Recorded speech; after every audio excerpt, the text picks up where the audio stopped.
నమస్తే, welcome to our channel. ప్రస్తుతం మనతో పాటు ఉన్నారు ఆక్యుపెంచరిస్ట్ జనార్దన్ చారి గారు. సార్తో మాట్లాడి ఈరోజు హెల్త్ గురించి మరికొన్ని అప్డేట్స్ అడిగి తెలుసుకుందాం. నమస్తే సార్. నమస్తే అమ్మా. సార్, చాలా వరకు వెయిట్ లాస్ లో కూడా ఏమైనా ఆక్యుపెంచర్ లో మంచి ట్రీట్మెంట్ ఉందా? ఏమైనా ప్రెషర్ పాయింట్స్ ని యూజ్ చేసి వెయిట్ తగ్గొచ్చా అని? Is it possible sir? Weight loss అంటే బేసిక్గా ఇది చాలా పెద్ద టాపిక్ యాక్చువల్గా. వెయిట్ లాస్ అనేది మనం ఒబెసిటీ, స్థూలకాయం, ఈ సమస్య చాలా పెరిగింది. ఒకప్పుడు ఇది ఏదో పట్టణాలకి పరిమితం అయి ఉండేది. అవును. అందుకనే నాకు ఒకసారి అనిపిస్తుంది ఒబెసిటీ సిటీకే ఉండేదేమో, సిటీలో ఉన్నది ఒబెసిటీ అనుకునేవాళ్ళు. ఇప్పుడు సిటీస్ కాకుండా పట్టణాల్లో కాకుండా ఈ పల్లెల్లో గ్రామాల్లో కూడా ఒబెసిటీ వచ్చింది. దానికి అక్కడ ఉన్న కారణాలు ఇక్కడ ఉన్న కారణాలు వేరు. దీనికి ఆక్యుప్రెషర్లో అద్భుతమైన ప్రెషర్ పాయింట్స్ ఉన్నాయి, రిజల్ట్ ఓరియంటెడ్. మనం ఈరోజు ప్రేక్షకులు వాళ్ళే వాళ్ళ ఇంటి దగ్గర వాళ్ళ పిల్లలకు కానీ వాళ్ళ బంధువులకు కానీ అన్న చెల్లెలు అక్క తమ్ముడు అలా ఎవరికి వాళ్ళు హెల్ప్ చేసుకుంటూ లేదా వాళ్ళు చేసుకునే విధంగా మనం ప్రెషర్ పాయింట్ చెప్దాం. ప్రెషర్ పాయింట్ ఒక్కటి చెప్తాం ఇవాళ, ఒకటి చాలు. ఒక్క ప్రెషర్ పాయింట్ 2 కాళ్ళల్లో ఉంటుంది. పాయింట్ కాళ్ళల్లో ఉంది, ఇది మోకాల దగ్గర ఉంటుంది. అవన్నీ చూపిస్తాను. ఇది పాయింట్ పేరు కూడా చెప్పి అది ఎలా చేయాలి, ఎంతసేపు చేయాలి, రోజుకి ఎన్నిసార్లు చేయాలి అదంతా చెప్తే ఖచ్చితంగా చాలా బెనిఫిట్ అవుతారు. అది చెప్దాం. అయితే అది దానికి ఒక ముందేంటి తెలుసుకోవాలంటే మనం ఈ పాయింట్ ఆయన చేస్తూనే మనం ఒబెసిటీకి ముఖ్యంగా ఒక 3-4 కారణాలు ఉంటాయి. ఎందుకు వస్తుంది స్థూలకాయం అనే దానికి, ఫ్యాట్ ఎందుకు అక్యుములేట్ అయింది బాడీలో, పేరుకుపోతుంది అనేది 3 కారణాలు చెప్పొచ్చు. 3-4 ఉంటాయి. ఒకటి ఫ్యామిలీ హిస్టరీ, వాళ్ళ పేరెంట్స్లోనే ఈ లక్షణాలు ఉంటే ఒబేసుకున్నట్టయితే వాళ్ళ జెనెటికల్ గానే పేరెంట్స్ కానీ 4 ఫాదర్స్ కానీ తాత ముత్తాతలు కానీ వాళ్ళ నుంచి కూడా వచ్చే అవకాశం ఉంటుంది. ఇది ఒక ఫ్యాక్టర్. రెండవ ఫ్యాక్టర్ ఏంటంటే ఓవర్ ఈటింగ్, ఎక్కువ ఓవర్ ఈటింగ్ అంటాం. రిపీటెడ్గా తినడం. ఈటింగ్లోనే రాంగ్ హ్యాబిట్స్ ఉంటాయి. ఎక్కువ తినడం, క్వాంటిటీ ఎక్కువ తినడం కాకుండా రాంగ్ వే ఆఫ్ ఈటింగ్. అంటే నమిలి తినకుండా ఫాస్ట్గా తినేయడం, రాంగ్ ఫుడ్ తినేయడం. ఫుడ్ లో కూడా చాలా ఉన్నాయిగా, ఫాస్ట్ ఫుడ్స్ ఉన్నాయి, జంక్ ఫుడ్స్ ఉన్నాయి, ఆయిల్ ఫుడ్స్ ఉన్నాయి, రకరకాల గ్రీజీ ఫుడ్స్ ఉన్నాయి, మైదా లాంటివి ఉన్నాయి, బేకరీ ఫుడ్స్. ఇవన్నీ కూడా రాంగ్ ఫుడ్స్, యాక్చువల్ మనకు సూటబుల్ కాదు. అవి తినడం కూడా ఒబెసిటీ కారణం అవుతుంది. ఇంకోటి ఏంటంటే టేస్ట్ ప్రకారం తింటున్నారు, అది హెల్త్ కాదా చూడట్లే, రుచికరంగా ఉందా లేదా చూస్తున్నారు. ఇది కూడా ఒక కారణం అవుతుంది. ఇక ఇంకో కారణం ఏంటంటే సెడెంటరీ లైఫ్ స్టైల్. ఇప్పుడు మన పనులు తగ్గాయి, ఓన్లీ బ్రెయిన్తో చేసే పనులే, ఫిజికల్గా చేసే పనులు లేవు. సో ఎట్లా అంటే మన వాళ్ళు ఏదైనా వెజిటబుల్ షాప్ పోయినా కూడా స్కూటర్ వెళ్ళి ఆ షాప్ ముందే ఆపి దేవకుండానే వెజిటబుల్ కొనుక్కొని కూడా వస్తున్నారు. పార్కింగ్ చేసి కొంత నడుద్దామని కూడా లేదు. వీలైతే ఎక్కడికి వీలైతే అక్కడ దాకా బండి తీసుకుపోతూనే ఉంటారు. సో అట్లా వీలైన చోట కూడా ఇప్పుడు స్టైర్స్ తీసుకోవచ్చు, ఫస్ట్ ఫ్లోర్, సెకండ్ ఫ్లోర్, అది కూడా మనం అవాయిడ్ చేస్తాం. ఇట్లా ఏంటంటే మనకు ఒక సుఖప్రదమైన జీవితం అలవాటైంది. శారీరక శ్రమ లేదు, చెమట తీయడం లేదు, స్వెట్ రావట్లే. స్వెట్ ఉంటే ఫిట్ అవుతాం, ఫిట్ ఉంటే గట్టు బాగుంటుంది, గట్ బాగుంటే మనం హెల్దీగా, బ్రెయిన్ కూడా బాగుంటుంది, గట్ బ్రెయిన్ యాక్సెస్ ఉంటుంది, మనసు కూడా బాగుంటుంది.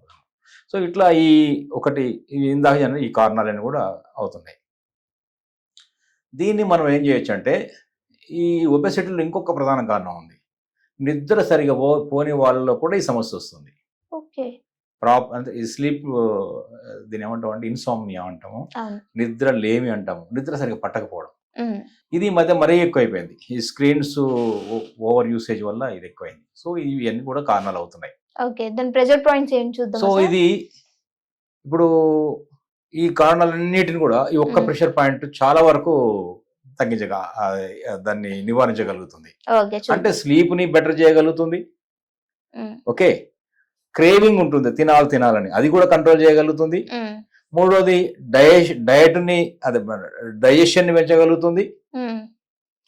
సైకలాజికల్ గా మనకు ప్రశాంతత తీసుకురాగలుగుతుంది, మానసికంగా కూడా మంచి ప్రశాంతత తీసుకురా, ఇవన్నీ చేయగలుగుతుంది ఈ పాయింట్. ఆ పాయింట్ ఏంటంటే ఇక్కడ చూడండి, స్ప్లీన్ మెరిడియన్ లో ఉంది. ఇక్కడ కనిపిస్తుంది కదా మీకు, spleen meridian. Okay. Spleen meridian గురించి చెప్పాలంటే, స్ప్లీన్ అనే చిన్న ఆర్గాన్, అది స్టమక్ అనే ఇంకొక ఆర్గాన్ తో కలిసి పనిచేస్తుంది. రెండు జంట అవయవాలు అంటాం. ఆక్యుపంక్చర్, ఆక్యుప్రెషర్ లో, ట్రెడిషనల్ చైనీస్ మెడిసిన్ లో రెండు ఆర్గాన్స్ కలిసి ఉంటాయి. ఏది ఒకటి ఉండదు, రెండే ఉంటాయి. భలే అద్భుతమైన అద్వైత సిద్ధాంతం లాగా ఉంటుంది ఇది. అద్వైతం అంటాం కదా. సో స్ప్లీన్ ఇది డైజెషన్ కి రెస్పాన్సిబుల్ అవుతుంది. ఇంకా చాలా దానికి జాబ్స్ ఉన్నాయి, ఒక జాబే కాదు, చాలా దానికి అనేక రకాల జాబ్స్ చేస్తుంది బాడీలో. స్ప్లీన్ చాలా చాలా బెటర్ ఆర్గాన్, ఉపయోగపడుతుంది. చాలా బ్లడ్ తయారీలో, రక్తం తయారీలో ఉపయోగపడుతుంది.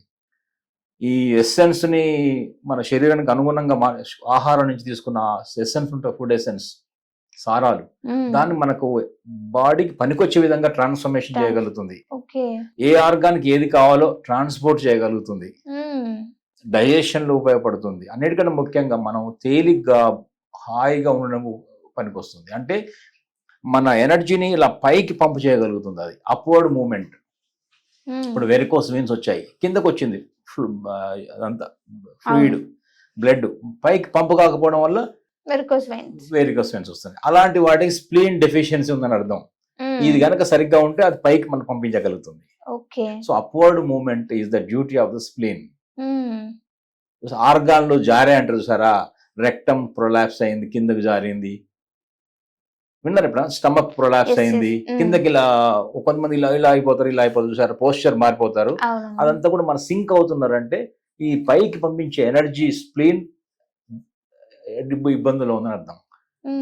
సో అందువల్ల ఇది కనుక SP9, ఇప్పుడు దీంట్లో ఈ కాలు తీసుకుంటే ఒక లెగ్, హ్యూమన్ లెగ్ లో ఈ లోపల వైపు బొటన వేలు ఉంటుంది, అంతే కదా, లోపల వైపు బొటన వేలు ఉంటుంది, అవుట్ సైడ్ చిటికెన వేలు ఉంటుంది. ఈ బొటన వేలు వైపు నుంచి రావాలి, ఇలా పైకి వచ్చినప్పుడు ఈ మోకాలకు ఇలా ఒక రేఖ కనిపిస్తుంది కదా, ఇప్పుడు ఇలా చూసారు కదా, బొటన వేలు పక్క నుంచి ఇలా రేఖ వచ్చింది, ఇలా పైకి వచ్చింది. ఇక్కడ మీకు కనిపిస్తుంది, ఇక్కడ స్ప్లీన్, ఇక్కడ కనిపిస్తుంది చూసారా, స్ప్లీన్ SP9. ఇది మోకాలుకి కొంచెం కింద భాగం ఉంది, లోపల సైడ్, నాట్ అక్కడ మీరు అక్కడ ఉంది. సో ఈ పాయింట్ కనుక రెగ్యులర్ గా SP9 స్ప్లీన్ మెరిడియన్ లో 0.9 ఇదేం చేస్తుందంటే, ఇది వాటర్ పాయింట్. స్ప్లీన్ అంటే డైజెషన్, ఎర్త్ పాయింట్. పంచభూతాల లోపల ఇది 5 ఎలిమెంట్స్ థియరీ అంటాం కదా, ఆకాశము, అగ్ని, భూమి, గాలి, నీరు. ఆకాశము wood, fire, earth, air, water. ఈ వాటర్ ఎలిమెంట్ ని ఎర్త్ ఎలిమెంట్ కలుపుతున్నాం ఇక్కడ. ఎర్త్ ఎలిమెంట్ అనేది ఒక డైజెస్టివ్ సిస్టమ్ ని రెగ్యులేట్ చేస్తుంది. వాటర్ ఎలిమెంట్ ఏం చేస్తుంది, చాలా చాలా డ్యూటీలు చేస్తుంది. ఈ ఎర్త్ అండ్ వాటర్ ఇలా కలిసినప్పుడు ఏమవుతుందంటే, ఈ వాటర్లో ఒక నదీ ప్రవాహం లాగా ఈ వాటర్ మెటబాలిజం అనేది స్టార్ట్ అవుతుంది. సో అప్పుడు ఏంటంటే స్టోరేజ్ ఉండదు, కఫం తయారు కాదు, ఫ్లేమ్ తయారు కాదు, డైజెషన్ బాగుంటుంది, వేస్ట్ అంతా కూడా బయటికి ప్రాపర్ గా పోతుంటాయి, నిద్ర వస్తుంది. ఇవన్నీ కూడా ఒబెసిటీని తగ్గించే కార్యక్రమాలే. సో అందువల్ల SP9 అనే పాయింట్ ఉపయోగపడుతుంది. ఇది ఇందాక చూపించాను, ఎగ్జాక్ట్ గా ఈ మోకాలు కింద భాగంలో ఉంటుంది. గూగుల్ చేసి చూడొచ్చు. ఏదైనా ఉంటే ఎవరికైనా చూపిద్దాం, ప్రాక్టికల్ కూడా ఎవరైనా చూపిద్దాం, అదొకటి చేద్దాము. ఆ పాయింట్ మనం ఎలా చేయొచ్చు అంటే, రోజుకు 2 సార్లు చేయొచ్చు. చేసిన ప్రతిసారి మనము సర్క్యులర్ మోషన్ లో కానీ ఇలాంటి పెన్ తో కానీ చేయొచ్చు. ఇలాంటి పెన్ తో కూడా ఆ పాయింట్ని SP9 మెల్లగా ఇలా పెట్టి ఇలా నొక్కి వదలొచ్చు. 40 times 40 seconds, 1 minute ఒక పూట, ఇంకొక 1 minute ఇంకొక పూట, 2 కాళ్ళు కూడా చేయొచ్చు. ఇలా చేస్తూ పోతే ఆ స్ప్లీన్ మెరిడియన్ యాక్టివేట్ అవుతుంది, ఆ SP9 పాయింట్ యాక్టివేట్ అవుతుంది. ఈ ఒబెసిటీ లేదా లోపల వ్యర్థాలు పేరుకుపోయినాయి కదా, ఫ్యాట్ బర్నింగ్, అవన్నీ కూడా తగ్గుతాయి. ఓపిక వస్తుంది. నేను పొద్దున్నే వాకింగ్ చేద్దాం అనుకుంటాను, లేవలేను, అలాంటి లేవలేని కండిషన్ కూడా ఇది నివారిస్తుంది. నిద్రపోలేదు, నిద్ర పట్టట్లేదు, అరగడం లేదు, నిద్ర కూడా హాయిగా పట్టేలా చేస్తుంది. SP9 is very good point. అది మనం ఎంపెరికల్ గా చాలా మందికి వాడి చూసాము, మంచి సక్సెస్ రేట్ ఉంది. ఈ పాయింట్ వాడొచ్చు. Thank you so much sir. నమస్తే అమ్మా.